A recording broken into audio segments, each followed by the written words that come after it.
전능하신 하나님 아버지, 하나님의 말씀 앞에 저희들이 함께 마음을 낮추고 주의 말씀을 기다리고 있습니다. 상한 마음을 싸매시는 주께서, 또 보지 못하는 영혼을 보게 하시는 주께서 우리의 눈을 여시고 우리의 귀를 여시고 우리의 마음의 문을 열어주시기를 간절히 기도합니다. 주 예수의 이름이 우리가 말씀을 나눌 때에 우리 가운데 높임을 받으시기를 원하고, 예수의 말씀만, 또 예수의 능력만, 그 은혜만 드러나게 하여 주시옵소서. 그 은혜가 우리를 적시고 그 은혜가 우리를 살리고 또 그 은혜가 우리를 인도하게 하여 주시옵소서. 말하고 듣는 모든 자에게 함께 역사하시는 성령께서 우리 모두를 예수 그리스도의 임재 앞으로, 또 그 은혜 앞으로 인도하여 주시옵소서. 주 예수 그리스도 이름으로 기도합니다. 아멘. 오늘 여러분이 읽은 이 말씀, 바디메오라는 눈먼 거지가 길가에 앉아있다가 예수의 이름을 부르는 장면을 보여주고 있습니다. 우리한테 부를 수 있는 이름이 있다. 굉장히 큰 은총이 아니겠습니까? 고아들의 아픔은 아빠라고 부를 사람이 없다는 것입니다. 누구한테 엄마 그러고 불러보고 싶은데 엄마가 없어요. 그래서 막막한 것이죠. 어려울 때 우리가 부를 사람이 없다면 그 참 얼마나 막막한 일입니까? 처음에 이민 와서 아무도 모르는 도시에 혼자 떨어졌을 때, 누구한테 전화 걸 사람도 없을 때 막막하잖아요. 또 새로 이제 일자리를 잡아서 다른 도시로 이주해 갈 때 거기에 아무도 도와줄 사람이 없고, 또 누구한테 하소연할 사람도 없을 때, 그 이름 하나 없을 때 그때 참 막막한 법입니다. 예수님께서는 마태복음 18장에 너희가 돌이켜서 어린아이와 같이 되지 않으면 결단코 천국에 들어가지 못한다, 이렇게 말씀하셨습니다. 사람들이 그 어린아이와 같이 되는 게 뭐냐 이렇게 생각하면서 어린아이들을 자세히 관찰해 보니까 어른들보다 착한 것도 아니고, 다 동의하시죠? 네. 아이들을 잘 보면은 어른보다 뭐 특별히 착하지도 않습니다. 똑같이 셀피시하고 똑같이 어떤 때는 못된 짓도 하고 그렇죠. 근데 예수님께서 어린아이와 같이 되지 않으면 천국에 들어갈 수 없다. 그 무슨 말일까? 이제 여러분 생각하게 됩니다. 어린아이들과 어른의 가장 큰 차이는 도덕적인 차이가 아닙니다. 어린아이들의 가장 큰 특징은 뭐냐면은 무슨 일만 생기면 아빠를 부른다는 것입니다. 아빠! 요새 저희가 아이들이 집에 있으니까 그 집에서 이제 아이들하고 이제 지내는 시간이 길어지는데, 무슨 일만 있으면은 아빠! 그러고 부릅니다. 무슨 일만 있으면 엄마! 그러고 불러요. 성인들은 그렇지 않죠. 네, 어른이 되면은 아빠! 그러고 부르지 않습니다. 그냥 자기가 혼자서 알아서 하는 것이죠. 그런데 아이들의 특징은 뭐냐면은 아빠를 부른다는 것입니다. 무슨 문제가 생겼을 때, 어려움이 생겼을 때 즉시로 부릅니다. 할 수 있건 없건에 상관없이 불러요. 그게 아이들의 가장 큰 다른 점입니다. 성인들하고 비교했을 때. 하나님을 부른다는 것, 바로 그런 것이 아니겠습니까? 하나님이 들어주실지 안 들어주실지 그런 거 생각하지도 않아요. 어린 아이들이 아빠를 부를 때는 아빠가 당연히 해주지 그러고서는 부르는 거예요. 그리고 아무 때나 불러요. 밤에도 부르고 낮에도 부르고, 뭐 아빠의 사정을 보고 부르는 것이 아닙니다. 그냥 불러요. 그게 사실은 하나님께서 우리한테 너희들이 아이와 같이 되지 않으면, 어린아이와 같이 되지 않으면 천국에 들어갈 수 없다, 그 말씀입니다. 일이 생길 때마다 불러라, 그거예요. 내가 너희들한테 이름을 줬으니까 그 이름을 불러라.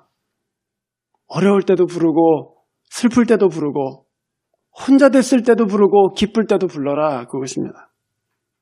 그래서 주님께서는 시편 50편 15절에 이렇게 말씀하십니다. 심지어는 환난 날에 나를 부르라. 내가 너를 건지리니 네가 나를 영화롭게 하리라.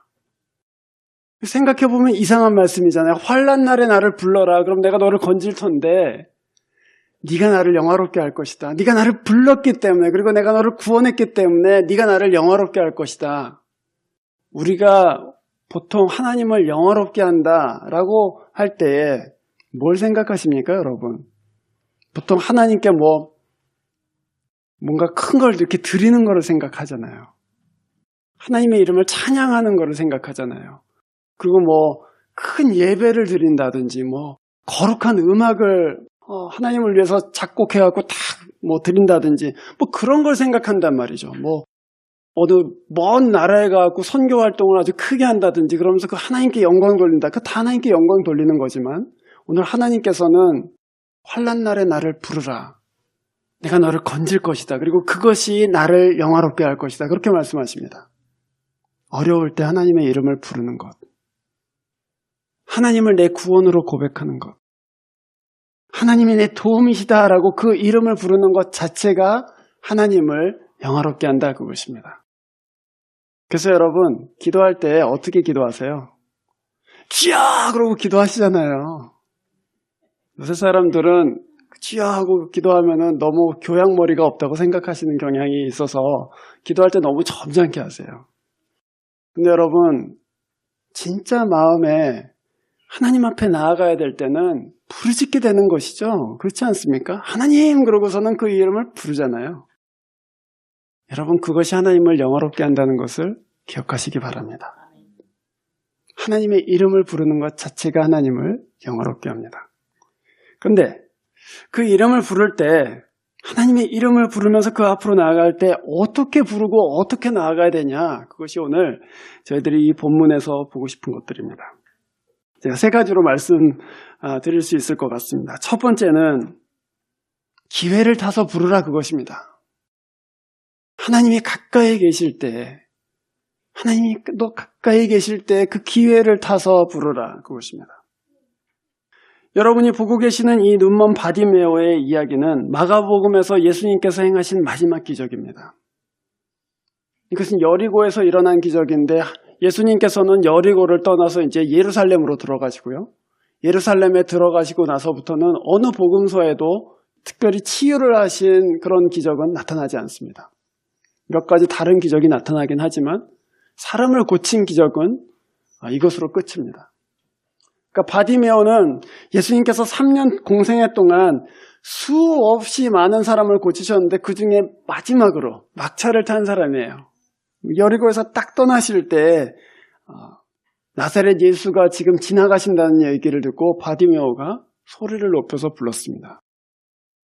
바디메오는 소경일 뿐만 아니라 거지였습니다. 그래서 뭐 이렇게 돌아다니면서 예수의 말씀을 들을 기회가 없었을 것입니다. 분명히 아마 사람들이 소문으로 얘기해 준 것들을 듣고서는 아마 믿음이 생겼을 거예요.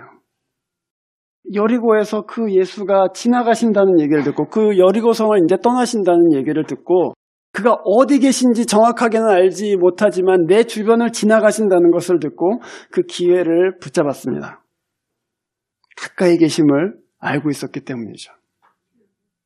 하나님을 만날 기회가 따로 있는가? 물론 하나님께서는 언제나 우리를 웰컴해 주십니다. 하지만 우리가 여러분 인생을 쭉 생각해 보면 하나님을 만날 기회들이 분명히 있어요. 언제든지 나아갈 수 있어요. 그는 객관적으로 말해서 맞아요. 하지만 진짜 하나님 앞에 나아갈 기회들은 하나님이 나한테 가까이 오실 때죠. 하나님이 나한테 가까이 계시지 않는데 어디로 나갈 줄을 알고 나간단 말이에요. 그렇잖아요? 인생에 하나님을 만날 기회들이 있습니다. 그때 하나님을 불러야 되는 것이죠. 이사야 55장 6절에 이렇게 주께서 말씀하셨습니다.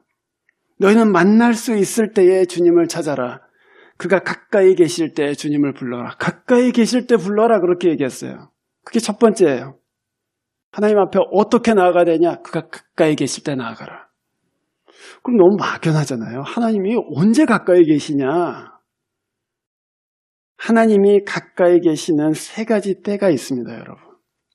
첫 번째는 신자들이 함께 하나님을 찾고 부를 때입니다.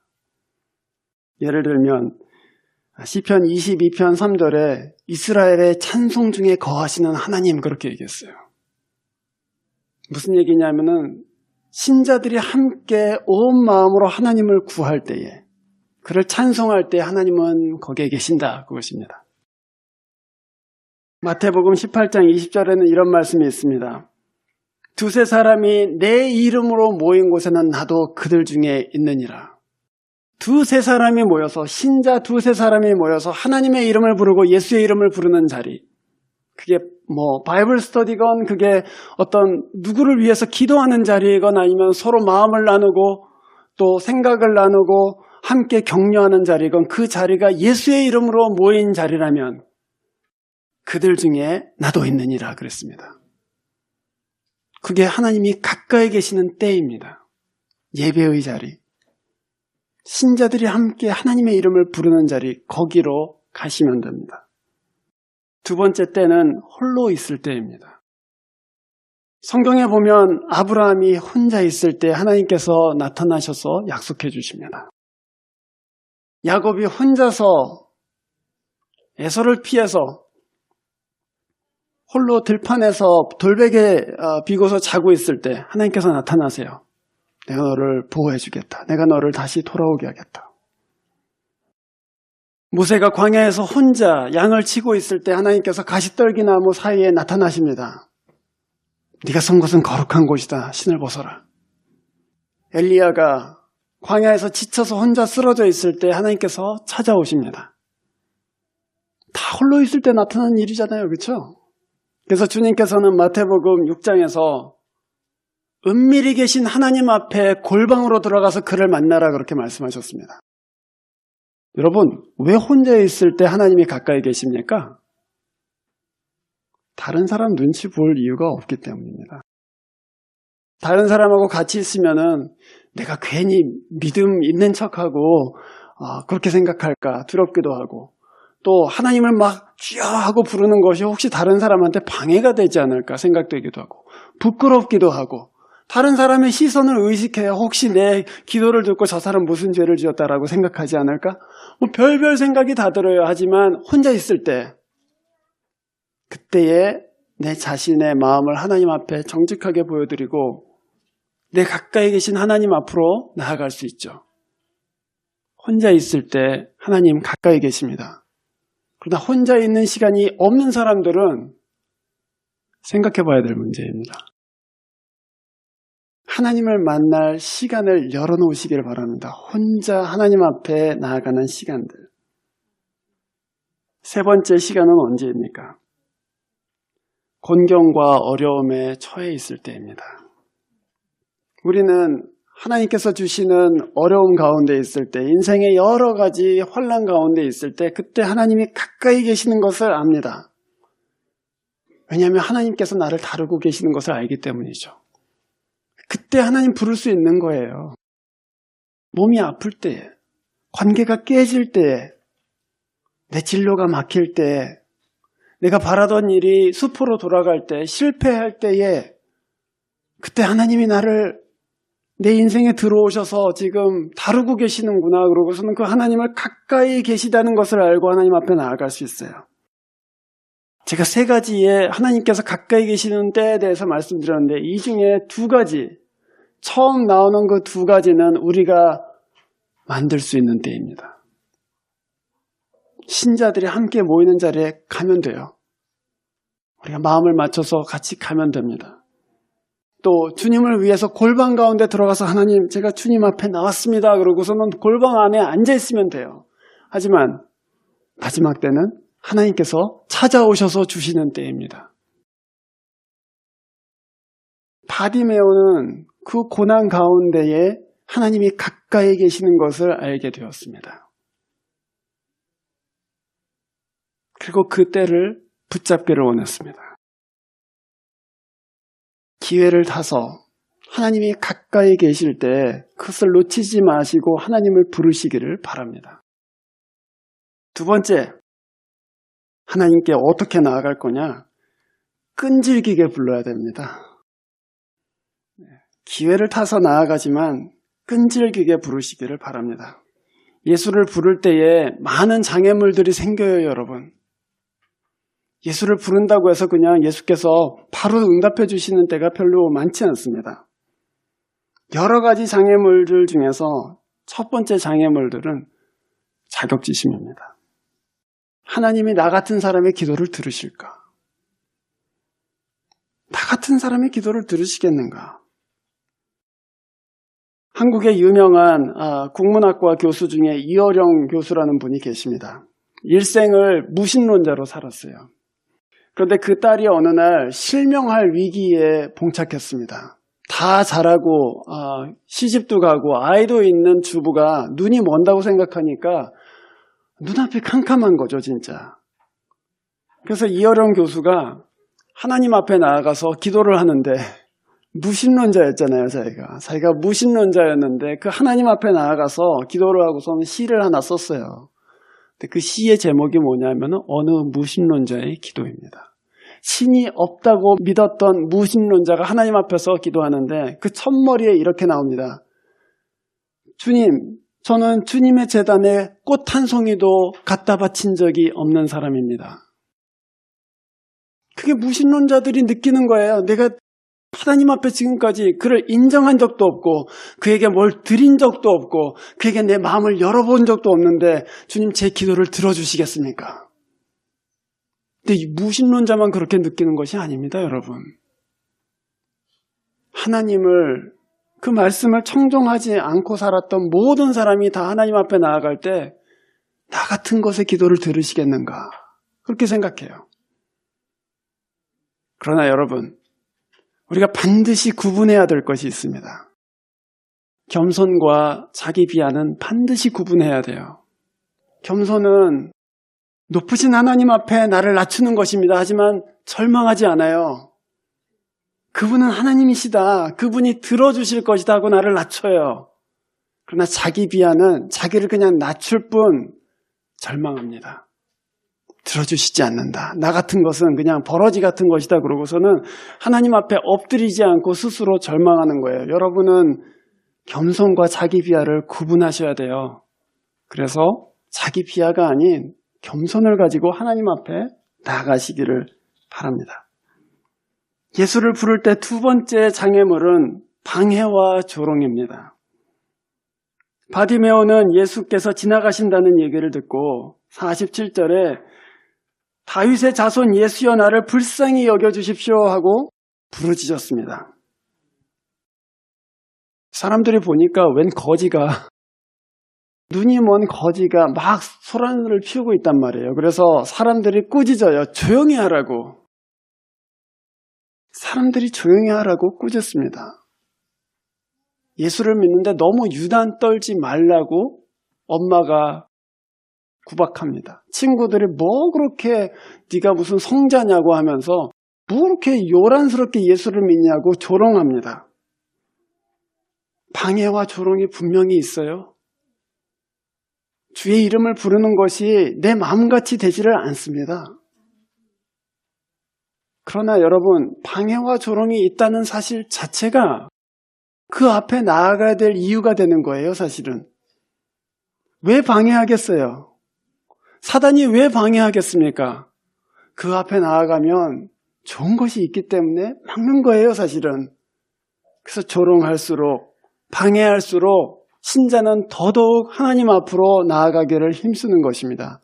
끈질기게 기도하십시오. 그러나 세 번째가 사실은 제일 어려운 장애물이죠. 응답되지 않기 때문에 낙심하는 것입니다. 바디메오는 자기 딴에는 그래도 큰 소리로 하나님을 불렀습니다. 다윗의 자손 예수여 나를 불쌍히 여겨주십시오. 그러나 사람들이 조용히 하라고 그러고선 예수님께서는 들은 것 같지 않아요. 한 번, 두 번 열심히 기도하지만, 주의 이름을 부르지만 나아지는 것 하나도 없는 것 같이 생각될 때 낙심합니다. 그리고 하나님 앞에 더 이상 나갈 용기를 잃어버려요. 그러나 여러분, 낙심하지 마시고 주님 앞으로 나아가시기를 바랍니다. 하나님은 때때로 우리의 믿음의 정결함을 위해서, 우리 마음의 겸손함을 위해서 일부러 침묵하실 때가 분명히 있습니다. 예수께 나온 여인들 중에 수로보니게의 여인이 있었습니다. 수로보니게 하니까 잘 모르실 수도 있는데 사이로피니시안, 그래서 이방 여자가 한 명 나왔어요. 나와서는 뭐라고 했냐면은 제 딸이 지금 큰 귀신이 들리고 이렇게 어려운 상황에 처했는데 구해주십시오. 그러고서는 예수님 앞에 엎드렸습니다. 그러자 예수님께서는 너무나도 매정하게 자녀의 떡을 취하여 개들한테 주는 것이 마땅치 않다 이렇게 말씀하셨습니다.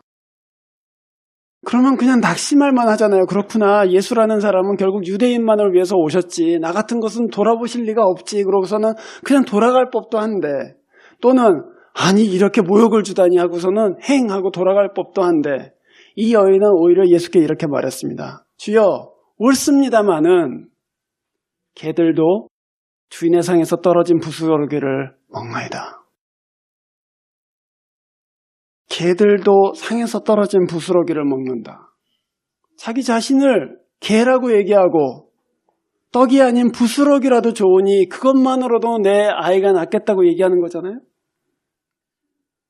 주께서 침묵하실 때에, 주께서 응답하시지 않으실 때에 종종 우리의 마음이 겸손하기를 원하고 더 낮아지기를 원하고 간절하게 그리스도를 찾기를 원하시는 것을 이해하시기를 바랍니다. 바디메오는 사람들이 조롱할 때 예수께서 바로 응답하시지 않을 때에 더 큰 소리로 외쳤습니다. 48절.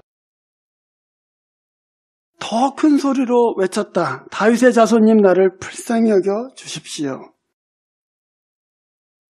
정말 이 가슴에 있는 것을 다 토하듯이 마지막 기회로 생각하고 간절하게 불렀습니다. 그러자 49절 예수께서는 가시던 걸음을 멈추셨습니다. 우리가 온 마음과 힘을 다해서 그리스도를 찾을 때에 우리가 마음속에 있는 것을 토해내면서 하나님의 이름을 부를 때에 하나님은 멈추십니다. 우리는 너무 쉽게 포기해요, 사실은. 하나님 앞에 물러나요. 하지만 여러분, 하나님은 전심으로 자기를 찾는 자들에게 응답하시는 하나님이십니다. 그 앞에 나아가 여러분의 마음을 토해 놓으시기를 바랍니다. 그가 자기를 향하여 전심으로 향하는 자를 찾고 계시기 때문에 주님이 들으실 때까지 우리가 기도할 희망이 있는 것입니다. 기도할 때에 온 마음을 다해서 하나님 앞에 나아가세요. 우리 기도할 때 사실은 자기의 기도를 한번 잘 생각해 보세요. 이것이 진짜 하나님 앞에서 하는 기도인지 아니면 푸념인지. 푸념은 대상이 없이도 할 수 있는 것입니다. 자기 넋두리처럼 할 수 있는 것이에요. 하지만 기도는 푸념하고는 다르죠. 기도는 거룩하신 하나님 앞에서만 할 수 있는 것이죠. 기도는 내 기도를 듣고 계시는 그분께 내 마음을 쏟아놓는 것입니다. 그러나 신자가 오랫동안 습관적으로 기도 생활하고 믿음 생활하다 보면 하나님 앞에서조차도 마치 하나님이 없는 것처럼 중얼중얼 거릴 때가 있는 것입니다. 시편 62편 8절에 다윗은 그렇게 말했습니다. 백성들아 시시로 그를 의지하고 그의 앞에 마음을 토하라. 마음을 토하라.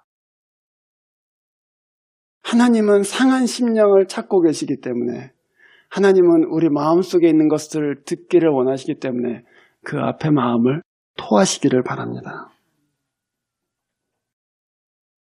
제가 얼마 전에 요르단에서 선교사로 20년간 있다가 귀국한 한 미국 선교사를 만났습니다. 근데 그 선교사님이 저한테 뭐라고 하냐면은 자기가 20년 동안 요르단에 있으면서 한국 선교사들한테 너무 좋은 인상을 많이 받았대요. 그래서 그러냐고 그랬더니 한국 선교사들은 기도를 되게 열심히 하더라고요. 그러더라고요. 그래서 우리는 원래 기도를 열심히 하죠. 그랬는데 한 가지 얘기를 해줬어요. 제가 요르단에서 일하고 있을 때에 사막 근처에 한 도시가 있었는데 복음이 들어가지 않은 도시였습니다. 근데 그 도시에 갔는데 그 도시에 수년 동안 기근이 있어서 마을 사람들이 너무나도 힘들어하고 있었다는 거예요. 그래서 마을 사람들한테 예수를 증거하려고 하는데 이 사람들이 우리는 지금 너무 물이 없어서 그냥 다 죽을 형편인데 예수는 무슨 예수냐. 그러고서 복음에 관심도 없고 사는 것 자체가 지금 힘들다. 이제 그렇게 얘기했다는 것이죠. 그래서 이 미국 선교사님들이 한국 선교사들을 불렀어요. 기도 잘하는 것을 알고 한국 선교사들을 불러서 이 마을을 위해서 기도해달라고 그랬습니다. 그러자 그 팀이 와서는 그 마을에서 몇 개월 동안 기도를 했대요. 비를 내려달라고. 우리가 몇 주 전에 엘리야 본문으로 같이 말씀을 나눴는데 엘리야가 간절히 기도한 즉 비가 내렸다 그렇게 돼 있잖아요. 그 말씀을 의지하고 이 땅의 비를, 이 고을의 비를 내려주십시오 하고 몇 달 동안 기도했대요. 근데 어느 날 비가 내리기 시작하는데 그 마을에 없던 호수가 하나 생겼답니다. 비가 얼마나 많이 왔는지 예전엔 존재하지도 않았던 큰 호수가 생겨버렸어요. 그리고 그 마을 사람들이 그것을 보고서는 예수께 돌아왔습니다. 여러분, 끈질기게 기도하십시오. 그게 진짜 하나님께 여러분이 토해내야 될 기도라면 낙심하지 말고 끈질기게 기도하세요. 주님께서 반드시 응답하십니다. 주님께서는 바디메오가 큰 소리로 주님을 부르는 것을 듣고서는 49절에 이렇게 말씀하십니다. 그를 불러 나에게 오라고 해라. 당신 앞으로 오라고 불러라 그렇게 말씀하셨어요. 거기가 기도자가 도달해야 될 자리예요. 우리가 기도할 때는 마치 바디메오와 같이 우리 눈이 어둡기 때문에 예수께서 근처에 계신 것은 알지만 정확하게 어디에 계신지는 알지 못해요. 그러나 우리가 부르기 시작하면 우리가 찾아가는 것이 아니라 주님께서 와라 하고 주님 자신을 우리에게 분명하게 드러내신단 말이에요. 거기가 기도자가 가야 될 자리예요. 그냥 하나님 지기도 제목 아시죠 하고서는 기도를 그냥 날리는 게 아니에요. 사실은 주님이 나를 부르실 때까지 주님이 그 귀를 나에게 기울이셔서 내 기도에 응답하시는구나 하고 내 마음속에 확신이 올 때까지 그 앞으로 나아가는 거예요. 바디메오는 일어났습니다. 눈먼 사람이 어디로 가야 될지 알지 못하지만 일어났어요. 그러고서는 예수를 찾아갔습니다.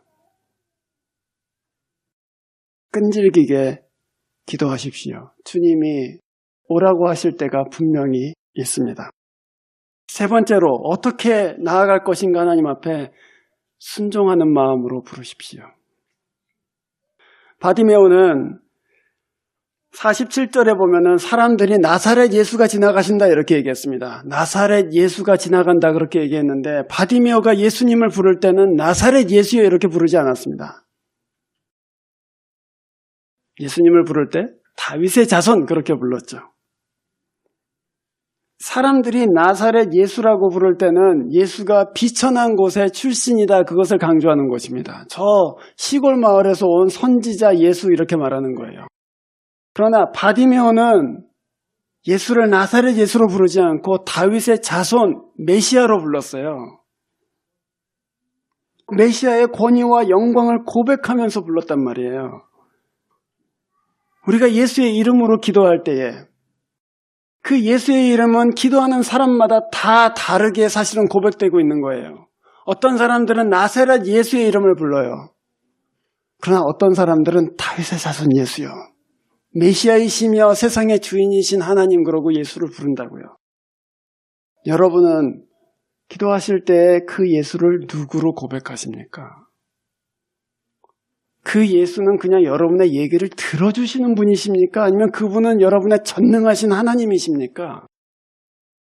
여러분은 누구한테 기도하고 계십니까? 나사렛에서 온 이름 모를 선지자한테 기도하십니까? 아니면 하늘의 주인이시고 온 땅을 창조하신 그분께 기도하고 계십니까? 여러분이 예수의 이름을 부를 때 그분이 온 세상의 구주이시고 여러분과 이 세상을 절망에서 끌어올리실 그분이심을 기억하면서 그의 권능과 위엄을 인정하면서 기도하시기를 바랍니다. 그에게 합당한 영광을 돌리고 그를 지극히 높이고 그 앞에 겸손하게 나아가시기를 바랍니다. 그 얘기가 무슨 얘기입니까? 주님이 무슨 말씀을 하시건 간에 저는 순종하겠습니다. 그렇게 나아가는 거예요, 사실은. 바디메오는 주님께서 그를 오라고 불러라 라고 말씀하실 때 사람들이 얘기했어요. 49절에 보면 용기를 내십시오. 예수께서 당신을 부르십니다. 이 진짜 이상하죠, 여러분? 이 사람들이 누구예요? 방금 전에 바디메오한테 조용히 하라고 했던 사람들이에요. 그런데 예수님께서 바디메오를 부르니까 갑자기 이 분위기가 확 바뀌어갖고는 용기를 내라고 예수님께서 당신을 부르신다고. 사람들의 말에 좌우될 필요가 없어요. 우리가 귀 기울여야 되는 것은 예수 그리스도예요. 그분이 부르셨습니다. 그러자 바디메오는 50절에 겉옷을 벗어던지고 벌떡 일어나 예수께로 나아갔다 이렇게 되어 있습니다. 사실은 벗어던졌다는 말은 아주 정확한 번역은 아닙니다. 버려두고라는 번역이 정확합니다. 벗은 게 아니에요. 아마 걸치고 있었을 텐데 벌떡 일어나다 보니까 그것이 그냥 떨어졌을 거예요. 무슨 말이냐 하면은 바디메오가 예수의 말씀에 순종해서 나아갈 때 가지고 있던 것들을 개의하지 않고 나아갔다는 얘기예요. 내가 갖고 있던 것들. 거지라고 했어요. 갖고 있는 건 겉옷밖에 없습니다. 그러나 내가 가진 것을 뒤로 하고 내가 의지했던 것을 뒤로 하고 예수께로 나아가는 거예요. 순종하는 마음은 그런 거예요. 또한 즉시로 순종했습니다. 재지 않았어요. 내가 어디 계신지 어떻게 알고 어디로 갑니까? 라고 말하지 않았어요. 아브라함이 하나님께서 75세에 나타나서 너의 본토 친척집을 떠나 내가 지시할 땅으로 가라 그랬는데 히브리서에 보면은 갈 바를 알지 못하고 떠났다 이렇게 돼 있어요. 내가 발걸음을 떼면 내가 순종하기 위해서 한 걸음을 알지 못하는 중에 떼면 하나님께서는 인도하실 것이다. 그 믿음이 있는 것이죠. 그게 진짜 순종이에요, 여러분. 순종은 갈 곳이 분명하게 보이고 갈 걸음이 분명하게 보여서 가는 것이 아니에요. 순종은 그를 믿고 발걸음을 떼는 것이죠. 그러면 인도하실 것이다. 바디메오는 방향은 알았어요. 어디서 들리는지는 알았단 말이죠. 그러나 정확하게 예수가 어디에 계시는지 알지 못했지만 보이지도 않아요. 하지만 벌떡 일어섰습니다. 예수를 부르는 여러분, 예수께서 말씀하시면은 순종하겠습니다 하는 마음으로 주의 이름을 부르시기를 바랍니다. 주님은 우리의 간구를 들으시는 분이시지만 그분은 우리의 종이나 그분은 우리의 심부름꾼이 아닙니다. 주께 말씀드리는 것은 그가 들으시기 때문에 우리가 할 수 있는 것이지만 우리는 그의 종이요, 우리는 그의 백성이요, 우리는 그의 양이기 때문에 정말 들어야 될 음성은 그의 음성입니다. 그가 말씀하실 때 종이 듣겠습니다 하고서는 그 앞으로 순종하는 마음으로 나아가시기를 바랍니다. 그 순종이 어디서 옵니까? 겸손에서 오죠. 그리스도는 높으시고 나는 보잘것없는 양에 불과합니다. 그리스도는 이 온 세상을 지으신 분이시고 나는 당신의 피조물에 불과합니다. 그 겸손으로 하나님 앞에 나아가는 것입니다. 바디메오는 그렇게 기회를 잡아서 그리고 끈질기게 예수의 이름을 부르면서 순종하는 마음으로 그 앞에 나아갔습니다. 그리고 예수께서는 52절에 가라, 네 믿음이 너를 구원했다 그러시면서 바디메오의 눈을 고쳐주셨습니다. 근데 여러분, 이 바디메오는 고침을 받은 다음에 집으로 돌아가지 않았습니다. 말씀을 자세히 보면 52절 끝에 이렇게 되어 있습니다. 그리고 그는 예수가 가시는 길을 따라 나섰다. 눈을 떴어요. 그게 평생의 소원이었단 말이에요. 그런데 눈을 떠서 내가 이제는 이 세상에 좋은 것들을 보리라 하고서는 이곳저곳으로 다닌 게 아니라 눈을 떠서는 그 시선을 예수께 집중했어요. 예수께서는 어디로 가십니까? 예루살렘으로 가고 계세요. 십자가를 지기 위해서 거기로 가고 계세요. 눈을 뜬 다음에 그 뜬 눈으로 세상의 아름다운 것들을 보려는 것이 아니라 나를 구원하시고 나를 위해서 십자가 지실 그 뒤를 따라가는 것, 그것이 사실 믿음의 결론입니다. 우리가 하나님 앞에 나아갈 때 분명히 하나님께서 우리에게 응답하시고 또 우리 영혼의 치유함을 주시고 우리 문제의 해결함을 주시죠. 그러나 그것이 끝이 아닙니다, 여러분. 우리가 간절히 하나님을 찾고 하나님을 만나게 되면 하나님은 나를 따라오너라. 그 예수께서는 나를 따라오너라 그렇게 말씀하세요. 하나님이 주시는 선물에 만족하지 마시기를 바랍니다. 선물을 주신 그 기버에게, 선물을 주신 분에게 나아가시기를 바랍니다. 여러분은 다른 것을 붙들지 마시고 여러분을 창조하시고 여러분을 구원하시는 그 예수 그리스도를 붙들고 사십시오. 우리는 한 주간 수련회를 위해서 함께 기도하자 그렇게 아까 말씀을 나눴습니다. 저는 이 때가 하나님께 가까이 나아갈 수 있는 때라고 생각합니다. 저는 이 기회가 우리 모두가 하나님 앞에 나아갈 수 있는 때라고 생각해요. 여러분, 한 주간 마음을 준비하고 가난한 마음으로 하나님 앞에 부르짖으면서 주님, 우리 가정에 그리스도의 은혜를 부어주시옵소서. 주님, 제 마음 가운데 하나님의 은총을 부어주십시오. 준비하는 마음으로 한 주간 동안 기도하시고 또한 그리스도 앞으로 나아가시기를 주의 이름으로 축원합니다. 기도하겠습니다. 주님, 은혜를 감사드립니다. 오늘 소경이며 거지인 바디메오를 보면서 예수께 어떻게 나아가야 되는지 함께 은혜를 나눴습니다. 주님의 얼굴을 바라고 마음을 토하면서 진실되게 나아갈 수 있도록 우리 모두의 마음을 주장해 주시고 또한 생각을 인도하여 주시옵소서.